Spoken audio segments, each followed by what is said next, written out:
അങ്ങനെ പുളിച്ച മാവ് പോലെ ജീവിക്കുന്ന നമ്മൾ പുളിപ്പില്ലാത്ത മാവായി തീരണം. അതിനാണ് നാളെ നമ്മൾ പെസഹ ആഘോഷിക്കുന്നത്.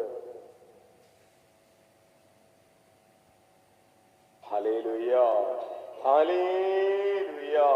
അപ്പോൾ 1 കൊരിന്ത്യർ 15:48, ഭൂമിയിൽ നിന്നുള്ളവൻ എങ്ങനെയോ അങ്ങനെ തന്നെ ഭൗമികരും, സ്വർഗത്തിൽ നിന്നുള്ളവൻ എങ്ങനെയോ അങ്ങനെ തന്നെ സ്വർഗീയരും. കൈയടിച്ച് കർത്താവിൽ നിന്ന് നന്ദി.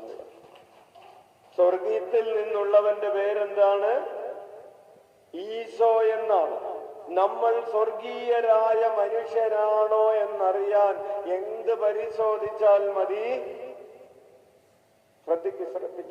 സ്വർഗത്തിൽ നിന്നുള്ള മനുഷ്യന്റെ പേരെന്താണ്? ഈശോ എന്നാണ്. നമ്മൾ സ്വർഗീയ മനുഷ്യരാണോ എന്ന് പരിശോധിക്കാൻ എന്ത് ചെയ്യണം? നമ്മൾ ഈശോയെ പോലെയാണോ എന്ന് പരിശോധിക്കണം. ഹല്ലേലൂയ.